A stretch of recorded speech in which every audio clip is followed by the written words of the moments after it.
Bueno, gracias otra vez por haber venido, por ver la película y por quedaros en el coloquio. Gracias, Ana, por estar aquí y por la película. De forma muy resumida, por si no me conocéis, me llamo Sandra Miret, soy analista fílmica feminista y divulgadora cultural. Y la verdad es que estoy súper contenta de estar aquí porque es un temón, el tema del egoísmo femenino. Y además tener a tantas mujeres aquí pues da mucho gusto poder hablar del tema. ¿Cómo estás? Bien, yo muy contenta de que haya venido tanta gente a ver la película, la verdad. Muy contenta. Total. Voy a entrar ya de lleno en el tema y me gustaría saber si el tema del egoísmo femenino fue, digamos, como el motor o la semilla para crear la peli o fue algo que te surgió escribiendo la historia de Laura. Bueno, la película ya nace, desde el título ya viene un poco indicado, que habla sobre la incertidumbre, creo que eso es algo bastante común. O sea, todos tenemos como mucha incertidumbre en nuestra vida con cosas que puedan llegar a pasar o no. Y entonces nace un poco desde ahí. Y evidentemente la película, enseguida el guión se convirtió en una mujer tomando decisiones y fue como un proceso natural. Porque al final, cuando nosotras las señoras tomamos decisiones, pues siempre hay como una respuesta del entorno, ¿no? Entonces, de ahí nació un poco la idea del egoísmo, porque surgía mucho en guión que los personajes llegaran a llamarla egoísta, pasaba varias veces en la película. No fue tan aposta, porque cuando escribes un guión hay muchas veces que acabas un poco perdida en las 120 páginas que puede tener un guión. Y fíjate, yo hasta que no llegué a montaje no me di cuenta que sí, que todos los personajes acababan echándole en cara esa idea, ¿no? Entonces, yo creo que no como tal, pero sí al final, ¿no? Vale. Como que sí que estaba porque está tomando decisiones. Entonces, la gente le va a dar su opinión, la va a juzgar. Totalmente. ¿Crees que hay egoísmo femenino y egoísmo masculino?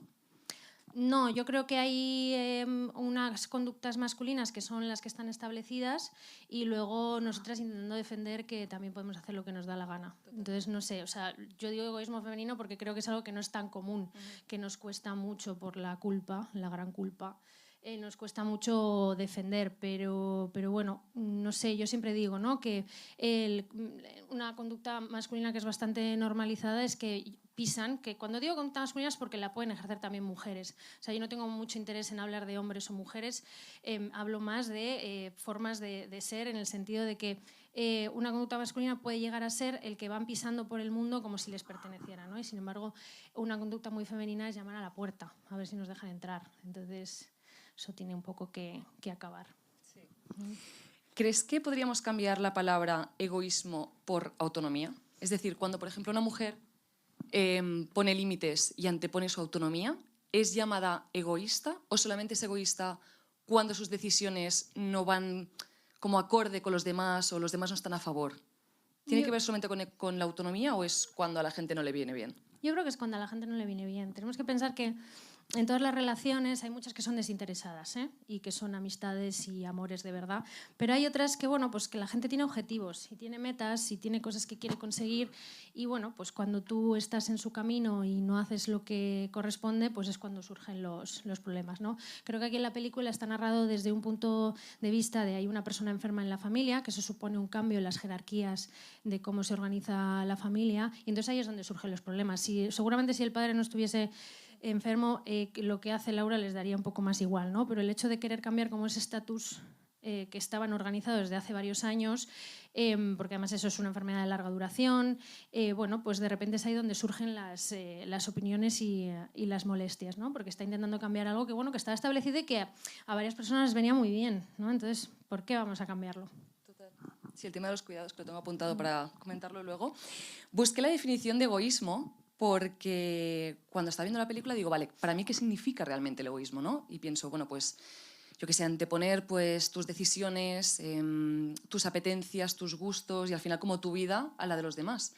Pero según la RAE es el inmoderado y excesivo amor a sí mismo que hace atender desmedidamente al propio interés sin cuidarse de los demás. Entonces me chirría mucho el tema de excesivo amor a sí mismo, porque yo precisamente en Laura no es que vea que tenga como un amor propio enorme y que actúe desde ese amor propio, ¿no? No, porque de hecho lo que más la paraliza a ella es la ansiedad que siente todo el tiempo por estar tomando decisiones. No, lo que pasa es que el egoísmo siempre se ha visto como algo negativo. Yo lo que pasa es que, bueno, pues soy una persona que he defendido siempre mi independencia muy fuerte y al final el egoísmo lo entiendo de otra manera. Yo me he visto en situaciones, no a nivel, sí, a nivel personal, en las que he tenido que ser muy egoísta para conseguir lo que yo quería. Luego me he visto en muchas situaciones, sobre todo cuando te vas acercando a los 40 y demás, que, joder, tener que seguir diciéndole a amigas tuyas en situaciones de trabajo o de pareja, porque tienen conflictos, tener que decirles, piensa solo en ti, priorízate a ti, que sigamos con esas. Entonces, creo que el egoísmo hay que empezar a hablar de ello. Claro, está visto como algo negativo y la RAE pues lo ve como algo negativo. A mí me parece maravilloso. O sea, es que es ser egoísta o coger un bate y reventar cabezas. Entonces, sí, totalmente. no tienes... ¿No? Sí. Claro, o sea, tenía que ir apuntado que me parece como que quizá la definición de la RAE va tirando más a un egoísmo. Ya sé que has dicho que no diferencias entre egoísmo masculino y femenino, pero como que un egoísmo masculino quizás sí que puede estar más vinculado al amor propio, porque parece que cuando un hombre prioriza pues su éxito, su trabajo, pues yo qué sé, me levanto súper temprano y llego súper tarde a casa, no me puedo ocupar de la familia porque tengo un súper trabajo. Parece que ahí sí que puede estar un poco más vinculado el tema del amor propio y el éxito, pero cuando es en una mujer es como, no es amor propio ni un amor increíble hacia tu trabajo, es egoísmo, ya está, ¿no? Hombre, yo creo que en el momento en el que estamos ahora actual, en realidad sigue siendo por nuestra parte una forma de defensa.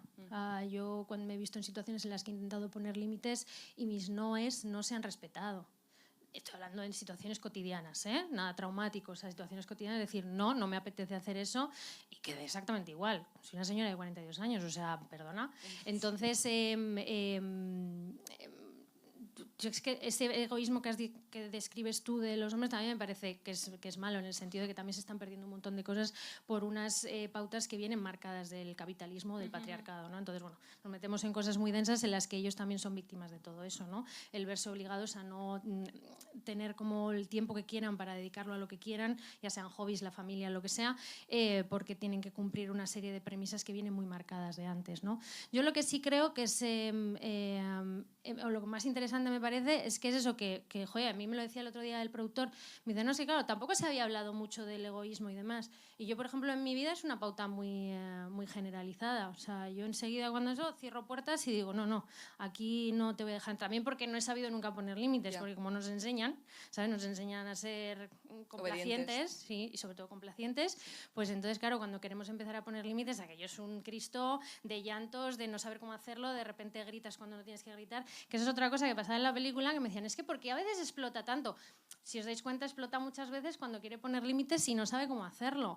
Y es como, porque está diciendo, o sea, la escena en la que llegan a casa y le está esperando él en el portal, ha habido gente que no la ha entendido. Y sin embargo, he tenido algunas amigas que me dicen, mira, es que llego yo cagándome a casa. Me está el otro esperando allí, yo lo que quiero es ir al baño, que llevo todo el día trabajando igual de pie o lo que sea, y es que le digo lo mismo, le mando a tomar por saco. Entonces, bueno, y sin embargo hay otra gente que me ha dicho, es que yo no la entiendo, ¿por qué tiene ese carácter tan explosivo, tan tal? Bueno, pues porque no nos han educado para poner límites, entonces cuando los queremos poner no sabemos cómo hacerlo.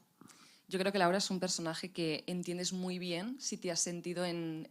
Quizá no en la misma situación, pero en situaciones que te han generado lo mismo, ¿no? Esa escena de él esperándola ha sido como... Yo la vi y dije, qué ansiedad de repente que esté ahí, yo no te he avisado para que vengas, ¿qué haces aquí? Y cuando entra dentro digo, ¿pero por qué lo metes dentro? Mándale a su casa. Porque no sabe, sí. Porque claro, nos han educado para no hacerle gestos feos a la gente, para no... A mí me ha llegado a pasar de estar en una llamada telefónica y tener que coger un autobús y no poder decirle a la otra persona, mira, te tengo que dejar, ¿sabes? Porque pienso que estoy siendo maleducada. Es que la educación de toda la generación de los 80 a los 90, ostras, ha dejado un legado muy fuerte de culpa a culpa, gran culpa. Entonces, bueno, pues hay que ir hablando de este tema y sobre todo que, bueno, pues que no pasa nada, que decimos que no y que no me apetece y que lo haga otro. Bueno, la teoría está muy bien, pero luego dices que no y te entran los 1000 males en el cuerpo. De hecho, es que... mira ella lo mal que lo lleva. Exacto. ¿Cuántas mujeres vamos a terapia porque no sabemos cómo gestionar la ansiedad y la culpa y la angustia que te genera el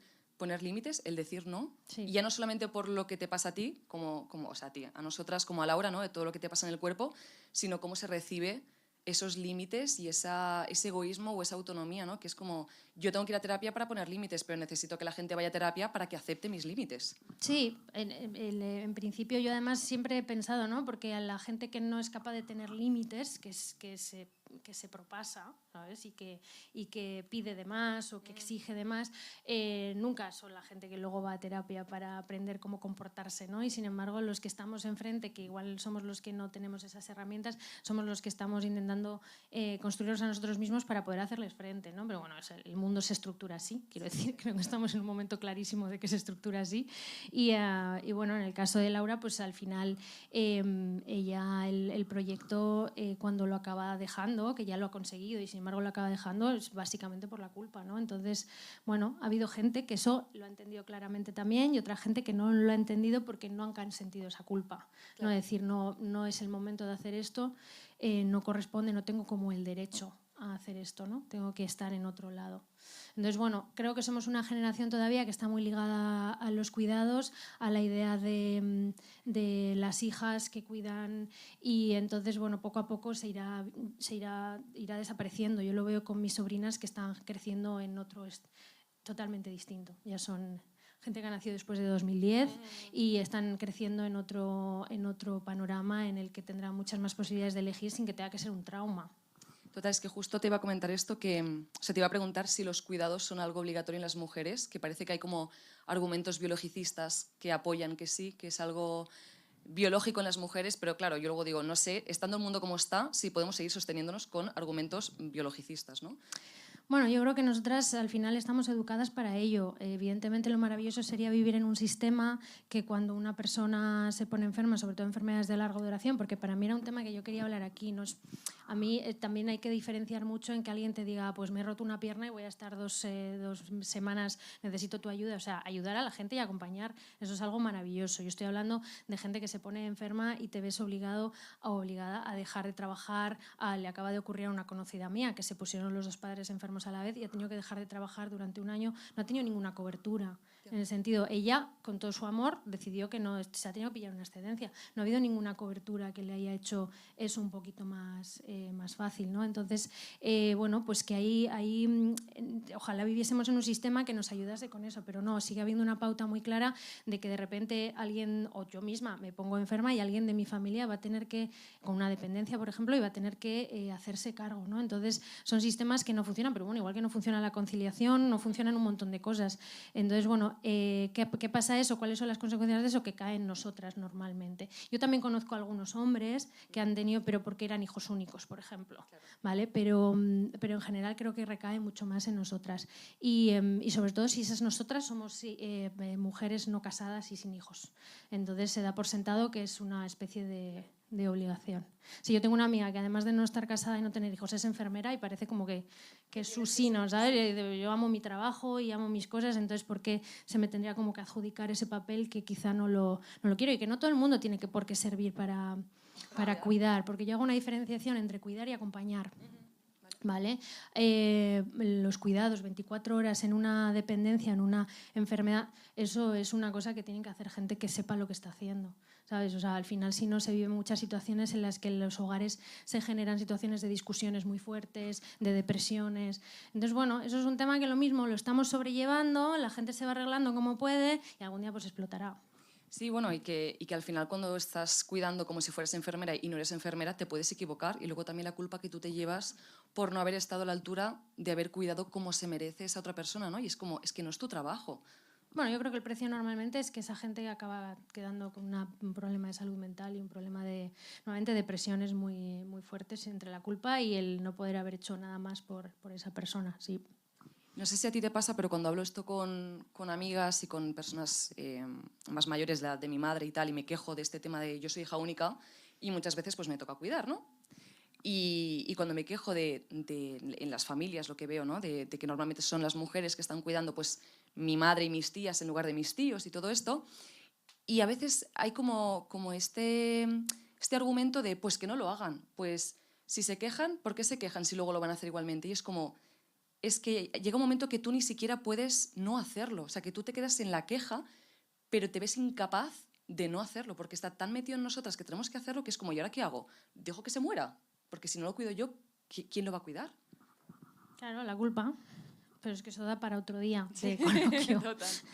La culpa, ¿no? Pero es que viene todo de una cosa de educación. Entonces, bueno, es que es súper fácil decir, pues no lo hagas. O sea, nadie te ha pedido que lo hagas. Pues esa gran frase que han dicho muchas nuestras madres, de un día voy a coger las maletas, me voy a marchar y a ver qué hacéis, ¿sabes? Totalmente. Pues esa frase es algo que todos hemos oído en nuestra casa y que pues ojalá hubiesen cogido las maletas y hubiesen marchado para que espabiláramos. Y que ¿sabes? asusta. Yo cada vez que escuchaba a mi abuela decir eso, digo, te vas y es que la casa se cae porque es la única que lo sostiene. Claro, pero es, la carga que supone eso no es muy entendible, ¿sabes? Entonces, bueno, hay formas de no pasar por eso, no montar una familia, no, ¿sabes? O sea, pasa que, claro, son todas muy extremas. Yo las aplico todas, ¿eh? Y me va muy bien, pero no sé en el futuro, no tengo ni idea. Ahora mismo estoy encantada, pero claro, pues hay que renunciar a muchas cosas. O sea, creo que hay una cosa importante que la pensaba ayer, lo que pasa es que se me ha olvidado, que toda esta idea del egoísmo y demás va muy ligada también a la soledad, ¿vale? O sea, muchas veces cuando empiezas a priorizarte a ti misma y empiezas a poner muchos límites, bueno, pues vas a perder gente, va a haber gente que va a desaparecer. Y bueno, pues tenemos que tener también esa idea de que no dependamos de nadie. O sea, creo que otra frase que le hemos oído mucho a nuestras madres es sé independiente, no dependas de nadie a nivel económico, a nivel tal. Entonces, bueno, creo que sí que la suerte que tenemos es que nuestra generación sí que ha conseguido ese paso, que tú y yo creo que no somos de la misma generación, pero la gente que ahora tenemos 40 creo que sí hemos conseguido ese paso. Entonces, bueno, son todo temas muy farragosos que, bueno, cada uno luego se ha ido arreglando como ha podido, ¿no? Pero sí que creo que en muchos casos conlleva cierta soledad. ¿Y no crees que puede haber como un... Es que no lo tengo apuntado, pero ahora estaba escuchando y digo, estamos como en una generación, en un momento donde hay como mucho individualismo y creo que puede haber como confusión entre estar sola y estar bien sola, ser individualista, ser egoísta, como que muchas veces no sabemos ni cómo está una misma ni cómo está la otra persona, ¿no? En plan, ¿estás siendo individualista y te ocupas tú de tu vida y no quieres nada más? ¿Estás en modo solitaria, quieres tu espacio y todo ok? ¿Estás siendo egoísta? Como que está ahí Porque el individualismo es lo que utilizan para hacernos sentir como que estamos haciendo algo malo, ¿no? Estás poniendo límites, estás generando una nueva forma de comunicarte y de vivir y de relacionarte con la sociedad. Entonces, fíjate que te estás cargando en la sociedad porque vas hacia el individualismo. No, solo estoy poniendo límites, solo estoy diciendo que voy a priorizarme a mí misma. Pero bueno, es la forma, ¿no? de intentar, pues eso, igual que si no tenemos hijos es porque nos vamos a cargar la sociedad, porque no va a haber... Quiero decir, o sea, nuevamente voy a pensar en mí, en lo que yo quiero hacer o en lo que puedo hacer, porque no muchas veces no es lo que quieres, también es lo que puedes.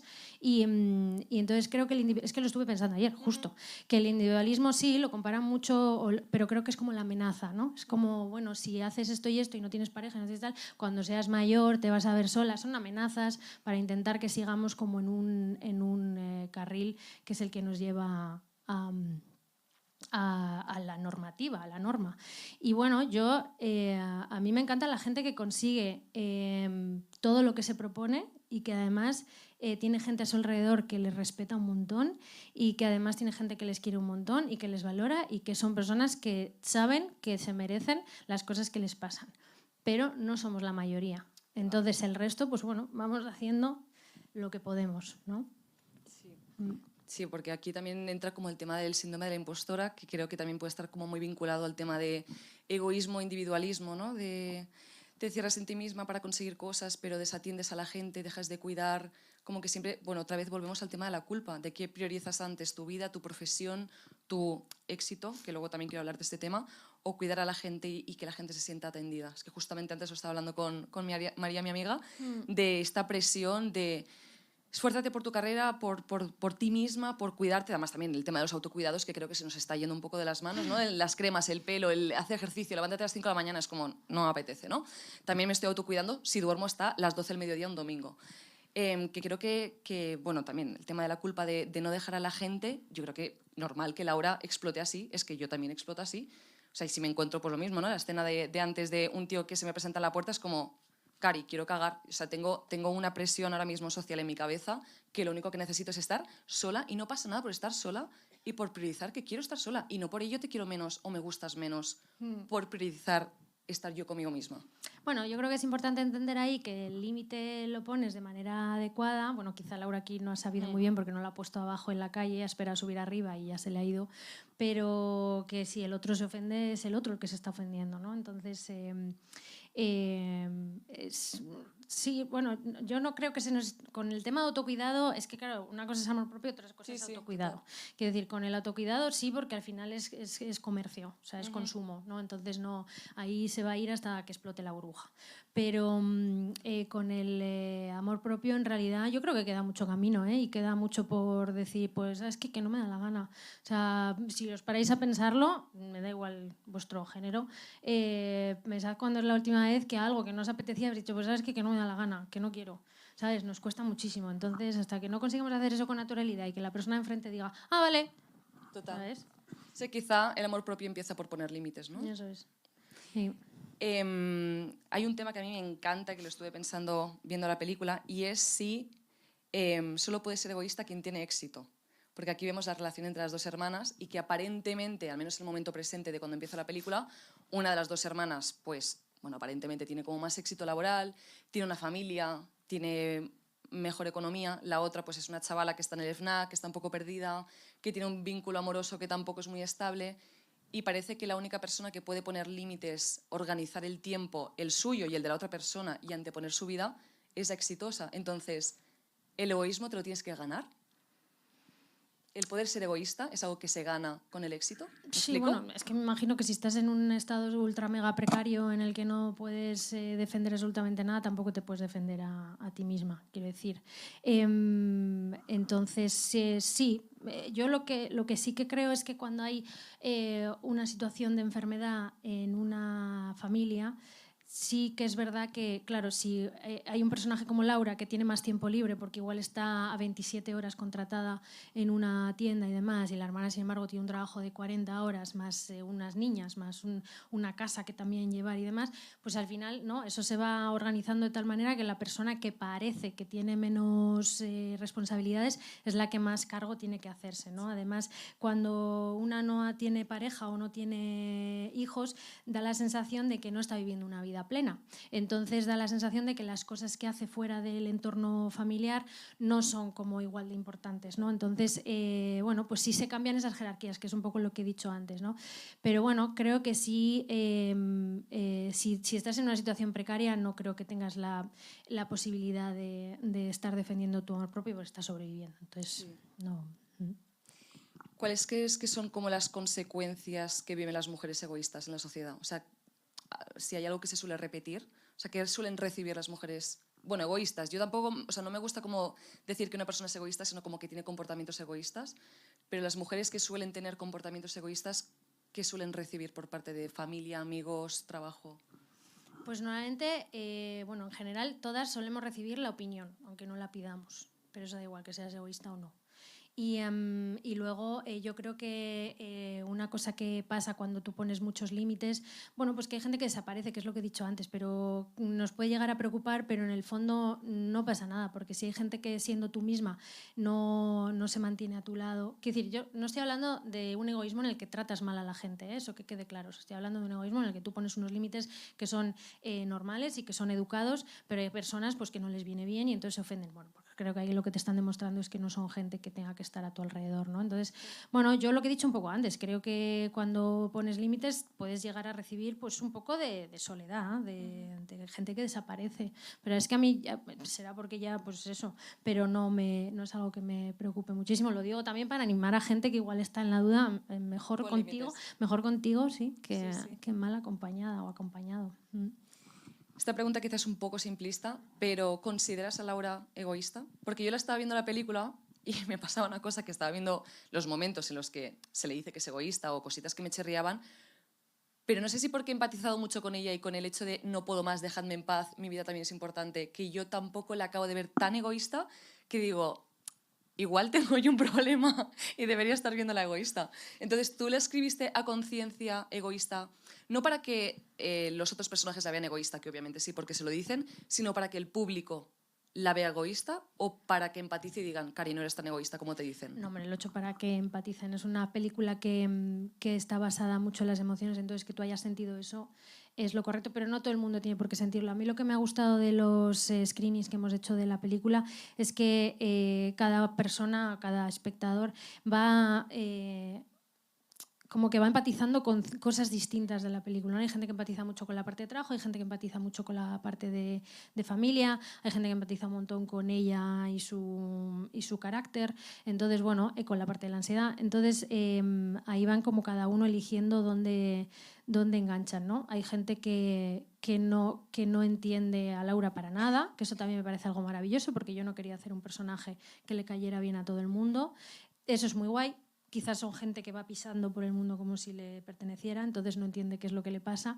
Pero sí que me he dado cuenta que toda esta generación de señoras que sentimos mucha culpa por todo lo que hacemos, que hablamos bajito, que caminamos sin hacer ruido, la de veces que yo asusto a gente, que tengo que decir hola porque si no me va a asustar, caminamos así despacito y así sin hacer ruido, pues sí que están empatizando con ese personaje explosivo. Y luego hay otra cosa de Laura, que creo que es donde viene la contradicción, que tiene toda esta culpa, todo este egoísmo femenino, como le queramos llamar, pero luego también tiene muchos comportamientos que son muy masculinos. Entonces, claro, genera esta contradicción en la que, bueno, cada uno se va viendo como ahí representado en algo.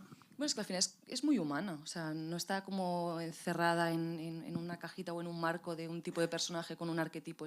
Tiene muchísimas cosas, pues esto, ¿no? Comportamientos más masculinos, el tema del trabajo, la familia, tal. A mí es lo que más me ha gustado de Laura. Pues sí, estamos llegando creo que al final. Ah, bueno, no, el momento, la escena terrible. Porque estaba pensando pues todo el rato, ¿no? ¿Cuál Laura, es la escena terrible? Bueno, terrible de no puedo ver esto. Claro, yo todo el rato me estaba centrando en el egoísmo de Laura, ¿no? Para analizarlo un poquito y tal. Y de repente veo la escena en la que ella vuelve súper feliz con su proyecto, su trabajo, y está cenando con... ¿Cómo se llama el personaje de Francesco? Javi. Javi, perdón. Yo como, no sé, no me acuerdo. Ya no me acuerdo. Que está cenando con Javi y está súper contenta y digo, ay, mira, qué mona, ¿no? Por fin, tal, no sé qué. Y la deja y digo, o sea, estamos hablando de egoísmo femenino y me estás presentando a un tío más egoísta que 10 veces que ella, ¿no? Bueno, pues ahí te voy a contradecir, yo creo que la hace bien. O sea, yo creo que la hace bien en salir de la relación, ¿sí? Porque ahí no había nada. Pero ese momento que digo, hostia, que me ha gestionado todo esto. Claro, por parte de los dos. No, está fatal gestionado porque ellos son disfuncionales los dos y son súper tóxicos, pero, o sea, quiero decir, son lo peor. Quiero decir, demuestra el tipo de relaciones que he tenido en mi vida, ¿sabes? Que es como... pero yo creo que él ve, de hecho, a él le escribí mucho como una mujer. Ahí te voy a... Porque esa sensación es él poniendo límites. Sí, es él diciendo, mira, no puedo con esto. Porque si además ahora vas a empezar con un proyecto más grande, te han dado dinero, si ya no existía, si ya era invisible, imagínate ahora. Claro, vienen de que iban a marcharse unos días de vacaciones y ella le ha dicho, a tomar por saco que vuelvo a la oficina. Entonces, por un lado, entiendo que sí, porque como habías empatizado mucho con ella, dices... ¿Cómo osa, no? Dejarla ahora. Pero él está poniendo límites. Él está siendo una mujer egoísta ahí. Me encanta. Entonces, yo es que cuando vi esa escena dije, es que él hace lo que a mí me gustaría... Porque de hecho el personaje que a mí más me representa es Javi en la película. Porque yo soy esa persona que está siempre ahí como, bueno, ¿me dará algo? ¿Me dará una amiguilla de algo? Y entonces yo ahí estaba muy orgullosa de Javi. Y yo que le odiaba en esa escena decir, pero porque empatizaste con ella. Yo lo que pasa que, fíjate, y eso que es mi protagonista, pero tengo una relación de amor-odio con el personaje. Es compleja. Que me gusta mucho en muchas cosas y hay en otras, y además lo hablaba mucho con Susana, que es una pena que no haya podido estar hoy, pero estaba haciendo otra cosa de la promo en Alicante, y lo hablaba mucho con ella, y ella también tenía esas contradicciones, me decía mucho, es que no la entiendo, y le decía, bueno, porque está haciendo esto porque tampoco se entiende ella a sí misma, ¿no? Está muchas cosas no sabe cómo expresarlas o no tiene las herramientas, y bueno, fue muy gratificante por eso, porque yo no amo a mi personaje, no es que yo diga, es que ella es súper buena todo el rato, no, es un desastre, pero yo ahí sí te digo que Javi chapó. Lo hace bien. De hecho lo pensé que, qué personaje más chulo Laura para interpretar, qué jugoso, qué divertido, no te entiendo, pero vamos con todo a ver qué sale de ahí, ¿no? Sí. Para terminar, quiero decir una frase que encontré de Chimamanda que dice, hay que criar a nuestras hijas para que se atrevan a ser egoístas, y creo que resume mucho no solo el coloquio, sino todo lo que has dicho, ¿no? De animar a las mujeres a ser egoístas, a a poner límites, anteponer su autonomía, y que al final creo que es como muy revolucionario el tener comportamientos egoístas y permitirnos ser egoístas. Y sano, Sí. sano. Es que es lo que decía antes, que os habéis reído, pero es verdad, es que es eso, quemar contenedores. Es que no, o sea, no... Ya no se puede sostener más esto, ¿no? No, y además que creo que es a un nivel muy individual, que es algo que podemos hacer, ¿sabes? El no ser tan complacientes, el no pensar que si nosotras tomamos una decisión que no es lo que quiere la norma, se va a caer el establishment. O sea, en realidad va a dar igual. O sea, que de hecho es lo que pasa un poco con Laura, ¿no? Que ella pasa por todo este trance, se supone que la peli son 3 años y pico, pasa por todo este trance de inestabilidad, y total que luego están tan felices ahí con los papeles para ir a la notaría, ¿sabes? Porque luego la gente es como piripipí, ¿sabes? Y tú has pasado por un trance terrible, ¿no? Entonces, bueno, que tengamos como más en cuenta nuestra propia existencia, y sobre todo la idea de que no vamos a influenciar tanto la del entorno. Y sobre todo una cosa que a mí me ha costado mucho aprender y que creo que es muy importante, que aunque nos quieran y nos quieran bien, la gente tiene objetivos. Y para cumplir sus objetivos va a utilizar a quien sea. Ojalá nunca nos manipulen ni tal, pero la gente tiene objetivos. O sea, pero a niveles muy básicos, como que si convives con alguien, igual esa persona quiere entrenar 3 días a la semana y entonces va a negociar contigo para, ¿sabes? Entonces quiere decir que tengamos cuidado, que defendamos lo nuestro. Sí, sí, totalmente. O vivir solas, que está muy bien también. Ojalá pudiésemos todas. Vale, pues si te apetece abrimos a preguntas para que... Si queréis hablar cosas sería muy guay. Sí. Dale, tenemos a nuestro azafato. Preguntas o comentarios o reflexiones. Qué guay. Hola. Yo quería también comentar una cosa que me ha llamado mucho la atención de la película, que también es, creo que relacionado con esto de la culpa, que es el perfeccionismo, ¿no? O sea, como este personaje está todo el rato en el punto de mira de todo el mundo para no cometer ni un mínimo fallo. Y esto siempre me ha llamado mucho la atención, como lo que nosotras hacemos o cuando nosotras fallamos está completamente visto como si fuésemos un horror, y ellos fallan constantemente y nadie los critica, ¿no? O sea, como desde el punto quizás de una relación, viendo también la relación de Javi y de Laura, como que al final si él comete un fallo no se juzga, pero si ella lo hace es como que se criminaliza muchísimo, ¿no? Sí, para mí había una cosa importante con esto del perfeccionismo, porque cuando estuvimos con el guión yo se lo di a leer a algunas personas y saltó una cosa que yo no pensaba que iba a ser tan representativa de la realidad, y resulta que sí, que una amiga y una conocida me confesaron que la una había hecho un máster sin decírselo a su familia, y la otra le habían dado un trabajo nuevo y tampoco se lo había comunicado a su familia hasta como 2 meses después, cuando todo fue guay. Y yo pensaba que no era una cosa tan habitual. Yo sí soy muy de esconder a veces cosas, pero porque no, o sea, no, que a mí que me den la opinión es como... Entonces es como que lo escondo simplemente porque es como, mira... Pero joder, me pareció curioso ver que era quizá más habitual de lo... Y claro, no sé si es solo por una idea del fallo o de poder llegar a fracasar, sino por esa idea de que todo el mundo pueda llegar a tener una opinión sobre lo que estás haciendo, ¿no? Pero vamos, esa idea de a veces cuando te juzgan, que es como, mira, pues si he decidido yo que me quiero dedicar a no sé qué más te da, ¿no? Déjame probar. Entonces, bueno, ahí me gustó porque de repente me di cuenta que estaba hablando de una cosa que yo pensaba que era más pequeña a algo que puede llegar a ser más universal. Sí, bueno, creo que como nos han educado para hacer las cosas bien, y sobre todo nos da la sensación de que como ahora podemos estudiar, trabajar y demás, nos están dando la oportunidad, cuando no, o sea, es como... Es casi un derecho, quiere decir, es que no sé si llamarlo así, pero es como, ¿por qué tú sí, yo no, no? Entonces, como parece que nos están dando la oportunidad, nos da la sensación, yo creo, de que tenemos que hacerlo súper bien, porque si no nos van a despedir de nuestra propia vida, y es como, perdona, no va a pasar, ¿no? Sí, bueno, lo primero, gracias por la película, me ha gustado mucho y creo que hay muchísimas cositas de las que se podría hablar extensamente y hacer como varios coloquios alrededor del tema. A mí me llama la atención que se ponga el foco en ella como una falta de gestión emocional, cuando en realidad todos. O sea, el padre no sabe expresar el dolor que siente o el miedo que tiene, se levanta de la mesa en cada cumpleaños. la madre pone hasta aquí, ya se ha hablado, la hermana a su forma también, Javi también a su forma no sabe explicar lo que le está pasando, quiere poner límites pero tampoco los pone. O sea, para mí el poner límites, muchas veces dicen, cuando pones límites es porque ya te has pasado y no los has puesto previamente, ¿no? Entonces, al final, lo que rodea toda la película, para mí también, aparte del tema del cuidado, que me toca muy de cerca, todo el tema de dependencia, es la falta de comunicación, el no saber expresar en cada etapa, ¿no? Y luego, la forma de expresar cada uno, esa falta de incomunicación. Y sí que me gustaría quizás hablar un poco... Sí, además la comunicación es como una columna vertebral que recorre los 3 cortometrajes de la trilogía y en la película. Y bueno, sale de una manera bastante natural en los guiones. En Málaga, cuando estuvimos, hubo una periodista que me comentaba que si era porque soy vasca, puede ser, no lo sé. Pero sí que es esa forma de comunicarse sin hablar, ¿no?, de las cosas. Y luego además en las historias siempre, cuando los personajes consigan hablar, lo que reciben a cambio es comprensión y seguramente un abrazo, ¿no? Siempre hay como ese cierre de ciclo.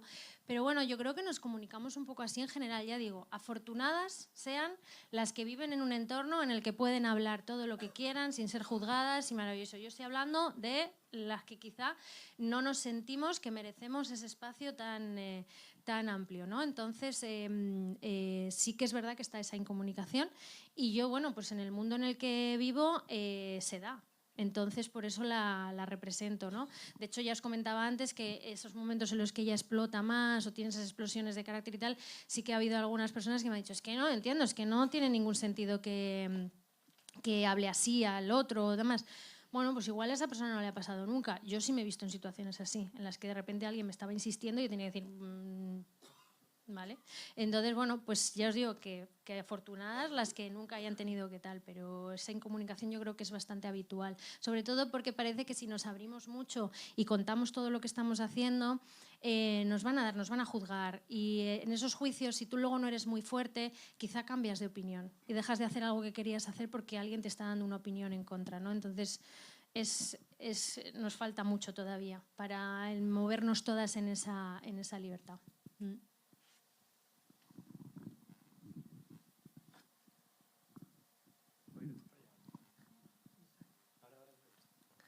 Hola, bueno, yo quería daros la enhorabuena. Realmente Laura consigue... yo estaba flipando cada vez, hostia, ¿y ahora qué más le va a pasar? ¿Qué más le va a pasar? ¿No? Que entiendes perfectamente todo cómo vive ella, el egoísmo ¿no? Entiendes que yo quería decir que lo que me ha encantado es que, aparte del egoísmo femenino, ¿no? que hemos hablado, es como a veces la propia familia es un poco aparte de que es el sitio donde evidentemente puedes acudir, que siempre están ahí, es una trampa, ¿no? Porque Laura está, según la he visto yo, está un poco o muy atrapada en un patrón que se ha establecido, que ella es la hija desastre, la hija que sus proyectos son humo, la otra hermana es la que tiene un trabajo fijo, tiene un Audi, creo que sale, tal. Y ella tiene ese papel y ella se siente culpable, ¿no? Incluso en su propia familia no es capaz de decir que se ha embarcado en el proyecto porque ella misma dice que van a decir que vas a fracasar, ¿no? Esa baja autoestima que viene de la propia familia. Y es maravilloso porque, bueno, supongo que todos, yo en mi caso he visto reflejado algunos patrones que he vivido en mi familia y es maravilloso verlo reflejado, creo que es muy difícil. Y me ha encantado el final cuando ella le dice a la hermana, cuando se ha muerto el padre, respétame como una persona que soy capaz de tomar decisiones, ¿no? Que es muy bonito, ¿no? Le está diciendo a la hermana que quiere romper con ese patrón, ¿no? Creo que la propia familia, sin hacerlo con maldad, muchas veces es la que establece el mismo patrón de no, tú eres la desastre y tú fracasarás y ella misma está metida en ese papel, ¿no? Entonces me ha encantado cómo se ha reflejado cómo la familia a veces tiene cosas muy buenas, pero a veces puede ser una trampa, ¿no? Para el crecimiento de hombres, mujeres y del ser humano. Sí, de hecho en los ensayos y todo fueron de las partes que más claras salieron desde el principio, así que yo creo que es algo que es bastante nacional, vamos a llamarle. El hecho de que, bueno, las familias, ojo, son maravillosas y siempre están ahí para apoyar y para todo, pero bueno, todos y todas en casa tenemos esa pequeña disfuncionalidad en la que, bueno, pues la gente se da ese permiso a decir, opinar, gobernar, entonces, bueno, pero sí que es verdad que los ensayos y todo fue de lo primero que salió súper claro, también, bueno, porque teníamos un elenco que es el que es, pero todo, no hubo, así como para otras cosas sí hubo más preguntas de esto ¿por qué así o por qué asado? No lo entiendo, si lo entiendo.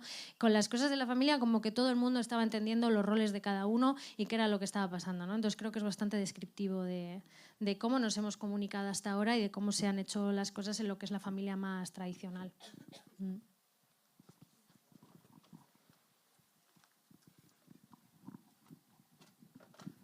Hola. De nuevo, gracias por la película.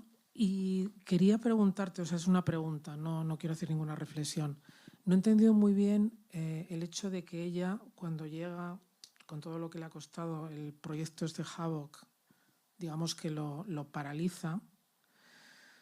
No entiendo muy bien ese giro y tampoco entiendo muy bien el final, cuando ella le explica al superjefe esa disfuncionalidad que tenía ella con respecto al proyecto. No sé si lo puedes... Sí, o sea, al final ella cuando decide apagar el proyecto es porque se siente culpable. No hay una cosa ni más rebuscada ni nada del otro mundo. Simplemente, bueno, pues ha desatendido al padre, ha pasado lo de la caída, se han dado cuenta en su familia que no estaba yendo con él al hospital, que no estaba haciendo las cosas que tenía que hacer, y entonces pues decide dejar lo que había decidido para ella misma porque se siente culpable. No hay otra cosa más allá ni más rebuscada.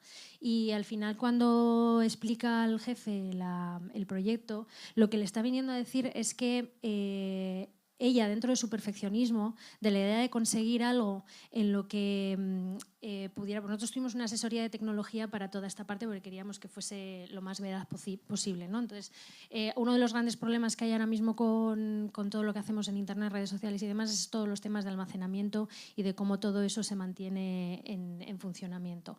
Entonces, lo que tiramos nosotros es hacia una hipótesis en la que quizá todo eso podría como reducirse a un espacio mínimo, entonces ella se obsesiona con esa idea.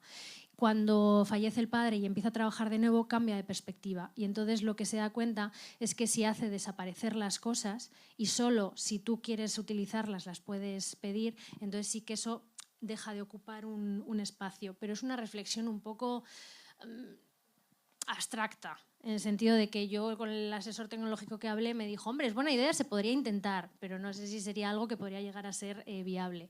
Pero sí que a mí me gustaba la idea de en vez de acumular, hacer desaparecer las cosas y si te acuerdas de ellas en el futuro, volverlas a traer al presente, ¿no? Volver, pues eso, esta botella de agua la guardo, no sé si os pasa, yo guardo muchos botes de cristal porque siempre los voy a usar, luego nunca los uso. Y entonces tengo un armario lleno de botes de cristal, ¿no? Por bajarlo a una cosa menos abstracta. Pues esto un poco lo que ella se da cuenta, ¿no? Y entonces yo creo que lo que en realidad el personaje en el final lo que se ha dado cuenta es que ella está intentando como guardar las cosas en un espacio donde estuviesen cuidadas o controladas y que cuando las ha dejado ir después de la muerte del padre, cambiando esa perspectiva, se ha dado cuenta que no hacía falta tenerlo todo bajo control. Gracias. Muchas gracias por la película. Quisiera comentar sobre dos cosas que me han llamado mucho la atención. Me ha gustado mucho cómo muestras al final, luego de la muerte del padre, el alivio que las mujeres admiten estar sintiendo, que creo que es una reflexión muy honesta ante la muerte, ante la presencia de enfermedades que no tienen otra solución que la muerte. Muchas veces hay esta costumbre cultural de pensar que va a ser siempre una tragedia y hay que evitarla como quiera que sea, y creo que es muy honesto que los personajes aquí admiten la tranquilidad, el alivio y la liberación que se siente ante eso. Hay otro momento en que me ha cuestionado la visión feminista de este personaje que está involucrado. Laura está involucrada en una actividad evidentemente masculina, está en un semillero de ideas de tecnología, en donde ya estar ella en ese rol de desarrolladora de proyectos como mujer es un desafío muy grande. es un espacio en el que ella no puede permitirse las reacciones emocionales que la vimos tener en algún momento. Y cuando recibe en el momento cúspide, cuando les van a dar el financiamiento, recibe esta secuencia de llamadas y ella opta por levantarse de esa reunión tan importante, me pareció la representación de una actitud de aquellas que se consideran las estereotípicas femeninas, por las cuales las mujeres no deberían estar en cierto tipo de espacios porque a la final la emocionalidad nos gana. Y aunque es muy lindo el mensaje final de toda esta simbología de cómo ella resuelve el conflicto final, la idea es genial, me pareció muy interesante desde el punto de vista tecnológico. Sí creo que es un toque muy poco realista el pensar que en un semillero de desarrollo tecnológico vayan a acoger de regreso a alguien que destruyó a último momento todo, dando una explicación tan terriblemente emocional. Entonces las siento como, qué sé yo, en riesgo, un mensaje que va en contra de nuestra agenda feminista. ¿Te refieres al final con respecto a cuando ella se va? Bueno, yo no dejo claro que la cojan de nuevo, ¿eh? O sea, eso es un poco, lo dejo abierto al espectador a lo que puedan entender. Yo lo que ella ha hecho es atreverse a volver a ir y decirles, mira, aquí tienes el proyecto, haz con ello lo que quieras, si le quieres echar un ojo bien. Y de hecho, ella lo dice desde un punto de vista como muy de, yo lo resuelto, te lo dejo, y como que no le importa mucho lo que vaya a pasar con ello, ¿vale? Había una... También es que eso luego montaje, bueno, pues se dejan más cosas al entendimiento del espectador o menos. Había muchas más explicaciones en la película, pero sí que, bueno, cada espectador lo va a entender como quiera y como vea, porque al final se trabaja desde las emociones y cada uno se va agarrando ahí a donde puede. Pero sí que es verdad que la idea no era que a ella la están volviendo a contratar, ¿eh? O sea, ella simplemente deja el proyecto y en ningún momento hay como una respuesta por parte de él de que vayan a ir a ningún lado con eso. De hecho, yo, en mi imaginario, no pasa absolutamente nada. O sea, ella lo que ha conseguido es resolverlo, quitarse ese peso de encima de que lo ha resuelto, pero ella sigue su vida por otro lado. Igual debería hacer una secuela para explicarlo. Y lo de que ya se levante y demás, sí, además ahí creo que viene un poco de eso, desde la culpa, que es la que he estado hablando yo, ¿no? El hecho de que te llamen. Yo no sé si habéis tenido personas enfermas en la familia, pero cuando tienes una persona enferma de larga duración en la familia, el teléfono se convierte en un arma horrorosa en la que cada vez que te llama alguien de algún familiar, tu hermana, tu madre, quien sea, te entras en pánico, ¿no? Entonces, porque bueno, pues todas las llamadas se lo dice ella a la hermana, ¿no? Las llamadas siempre son para discutir o para problemas o para lo que sea, ¿no? Entonces, bueno, se trabaja un poco desde ahí, pero sí, evidentemente es el estereotipo de recibo una llamada, sé que puede ser algo grave, me levanto y me voy. Pero bueno, yo creo que es lo que el personaje en realidad haría por la culpa.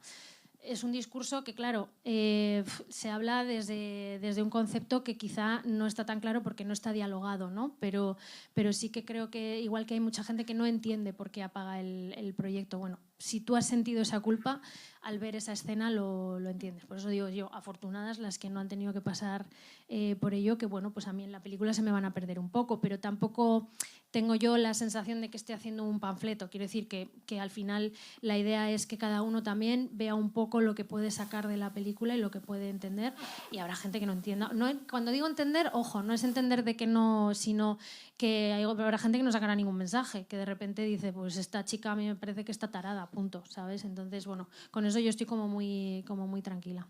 Y sobre lo de la muerte, comparto contigo que es un tema que bueno, pues también por la educación que hemos tenido, esta es generalizada, que viene de la fe y demás tal, bueno, pues de la muerte no se habla suficiente y sobre todo no se habla de la idea de dejar ir y de que la gente se muere, que es traumático, pero cuando hay una persona enferma durante muchos años que va perdiendo la salud, que va perdiendo la vida, no es el mismo shock que de repente se muera alguien de un minuto para otro, ¿no? Entonces, para mí era muy importante que hablaran del alivio que supone, porque bueno, pues es algo que creo que es bastante realista. Así es, muchas gracias.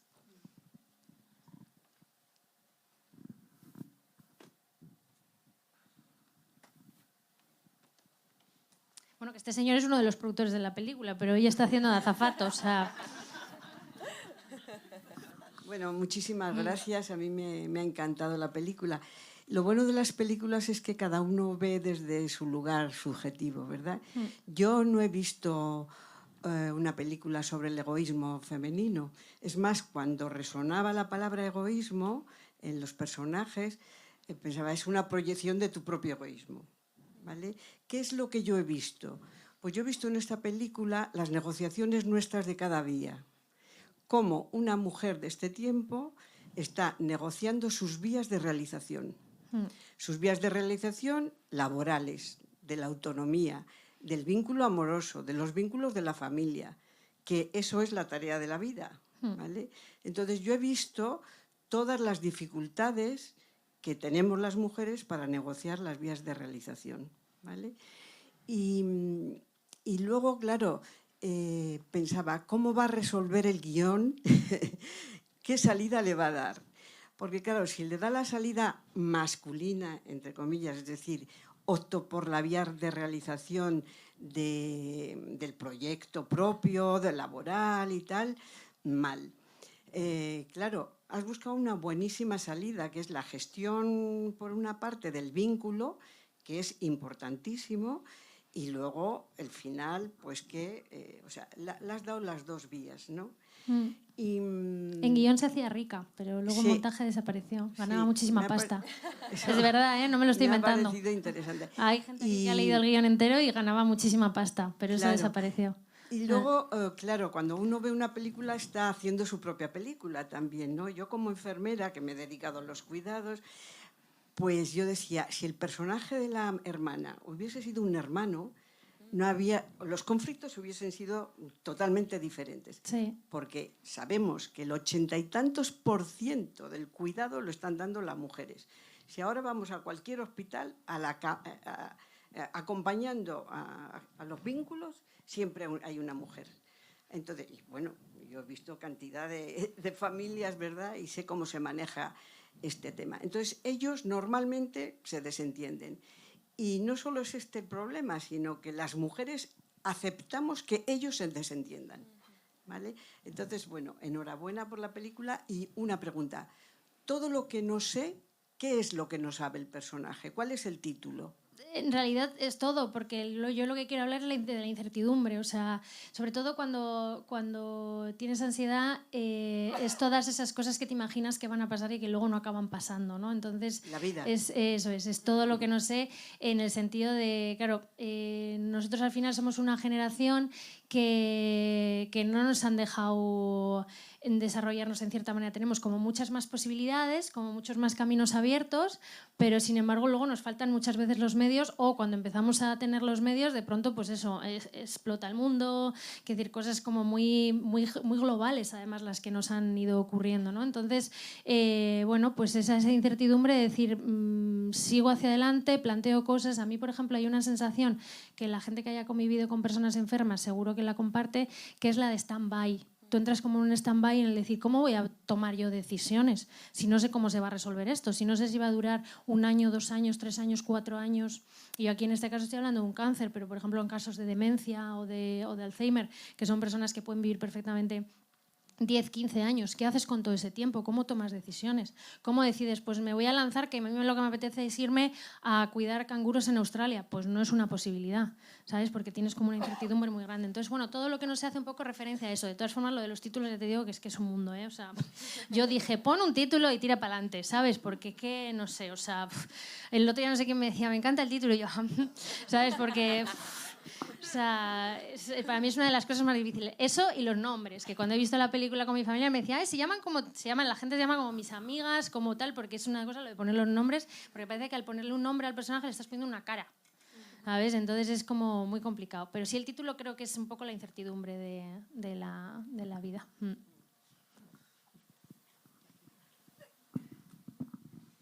Hola. Es la doctora de la película. Hola, ¿qué tal? Enhorabuena. Ana. ¿Te ha gustado? Sí. Sí, iba a decir mucho de lo que tú has dicho, porque lo estaba pensando todo el rato desde que estabais hablando. Digo, yo no sé si he visto, o sea, lo del egoísmo femenino como tal, como tema, como... es el egoísmo de todos. Sí que es verdad, a ver, que claro, como está todo puesto en personajes femeninos, esa familia que pivota todo el rato sobre personajes femeninos, que todo el rato yo también me preguntaba, ¿por qué no hay un tercer hermano? Porque no sé, se llegó a plantear, se llegó a plantear, ¿verdad? pero... Es que hubiera sido interesante. O no, no lo sé. Eso es lo que me pasa a mí, que dije, ¿para qué? Oh, ya, ya. Y no lo acabé metiendo. Y también me Claro. planteé que fuese un hermano, pero creo que tenía otro discurso. No que fuera un hermano Irati, sino que hubiera un tercer hermano. Sí, se plantearon ambas cosas. Vale, ambas cosas. Que Irati fuese Irato y que hubiese un tercer hermano. Pero no lo pensé mucho porque cuando escribes guión... Sí, das muchas vueltas. Y no le encontraba el... Sobre todo porque si ponía un hermano desde el principio, era una hermana y un hermano, entraba en un discurso que a mí no me interesaba tanto. Y a mí me gustaba mucho más explorar esa relación entre hermanas. Yo soy un poco así. De hecho, ahora estoy escribiendo otra vez y es una película en la que van a salir muchísimas señoras, porque bueno, es lo que a mí me interesa. A mí me interesa explorar las relaciones entre mujeres. Y el tercer hermano, pensé, vale, pero es que va a estar en las comidas, que aparece ahí, y no va a aparecer nunca más, ¿no? Entonces dije, igual lo van a entender como un elemento discordante, como una especie de puntilla que tampoco sé si me quiero meter ahí, ¿sabes? Yo me he dado cuenta que, y con todos mis respetos a los señores, que no me apetece hablar de los hombres, que me apetece hablar de las mujeres, ¿sabes? Porque si hablo de los hombres les doy como un pie a que me devuelvan el discurso, ¿sabes? No, yo voy a hablar de mujeres. Si queréis lo veis, que veo que aquí hay muchos, lo veis tal y valoráis si aprendéis algo o no. Pero yo no estoy aquí para educar absolutamente a nadie. Entonces, bueno, pues que me gusta hablar de señoras, es la parte que entiendo, es de donde yo vivo, es desde el prisma donde yo vivo y por eso no metí hermanos. Vale. ¿Te vale? Sí, sí, no, sí que... O sea, me vale todo, quiero decir que claro, pero me lo planteaba y yo misma me preguntaba, ¿sería interesante o no? Daría, o sea, la pregunta estaba en ese lugar de todo es posible y todo bien. Para mí todo el rato, o sea, la pregunta es que es lo que decía usted, tiene que ver para mí sobre el caos que es vivir, la incertidumbre que es vivir y a mí me toca mucho la historia de Irati, la historia de una, o sea, de Irati, perdona, de Laura. ¿Ves? Me ha pasado lo mismo. Pero es porque le pasa a mucha gente, porque el personaje Irati está genial y la gente se enamora de él también. Claro, sí, o sea, Natalia está entiende, estupenda. sí, está estupenda. Mi padre también pasó por una enfermedad, yo soy hija única, por una enfermedad larga, del mismo calao que este. Tenía yo entonces 29 años y tan perdida como está ella. Y para mí tiene que ver eso con la incertidumbre de vivir, con la incertidumbre de hacer, de qué haces con todo esto, de comunicarte, de poner límites, de qué quieres, de qué no, y de una cosa que no se ha dicho aquí, pero con lo que sientes por la gente. Quiero decir, casi no se ha dicho y lo que mueve o no las decisiones, que creo que solo se lo dicen 2 veces, te quiero. Al final ya no es de los cuidados femeninos o no, que sí que tiene que ver, o sea, es súper importante hablar de eso, por supuesto, pero también lo haces porque quieres a esa persona. O sea, independientemente de que el que accione sea un hombre o una mujer. Y al final creo que cuando se logran decir lo que sienten, sea estoy perdido, sea dame espacio, sea te quiero, sea a veces te odio, sea lo que sea, las cosas empiezan a arreglar. Claro. Uno empieza a poder comunicarse. Cuando no, ni sabes poner límites, ni al final lo que se dicen con el padre, ¿no? En la escena final, te quiero, pues ya está, pues te quiero. Pues, claro, no, pues es que además creo que es un poco porque la idea es que los personajes muchas veces están andando de puntillas, ¿no? Porque tienen miedo a que se dicen cosas o expresan cosas se vayan a utilizar en su contra, básicamente, ¿no? Entonces, bueno, sí, pero sí, esa idea de las emociones totalmente guardadas, pues está ahí, claro que sí. Claro. Hay una persona ahí arriba.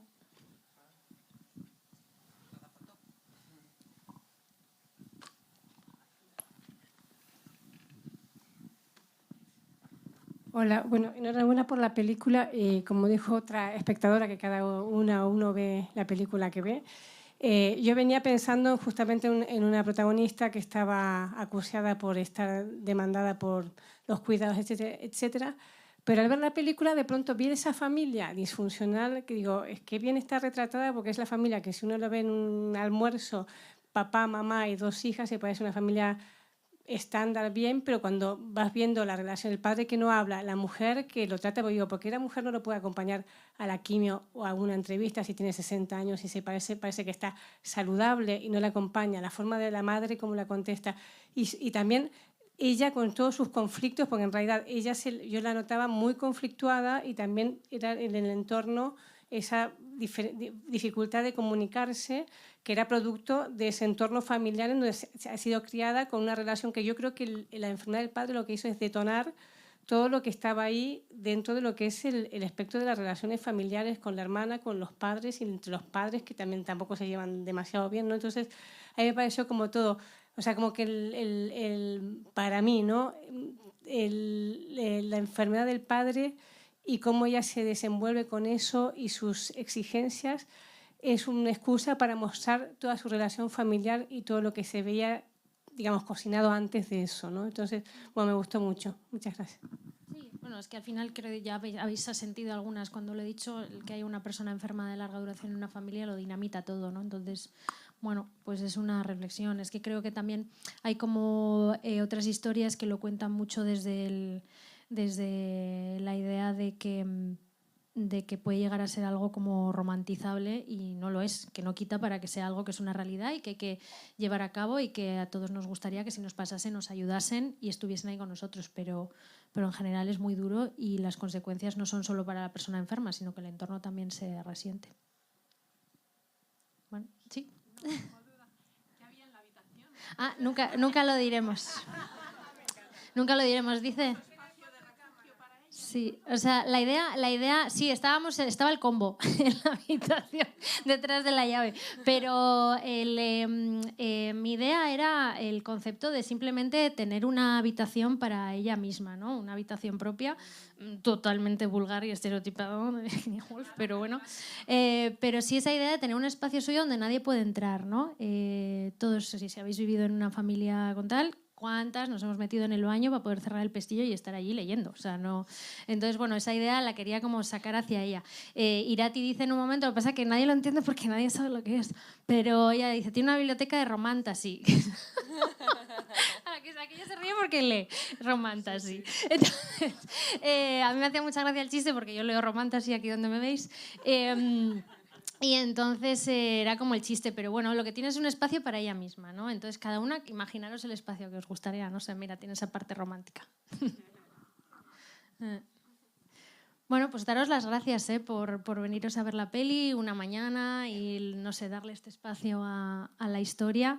Yo estoy muy contenta con todo lo que hemos hecho. Están aquí los padres de las niñas, está Patrick, que es Miguel, el novio de Susana, y la doctora, como ya os he dicho, Ana Belén, y nada, pues eso, que no sé si es que no veo más arriba, creo que no hay ningún actor ni actriz más, pero bueno, que muchísimas gracias por veniros a ver la peli, por participar. Ahora os dirá ya también que se despedirá.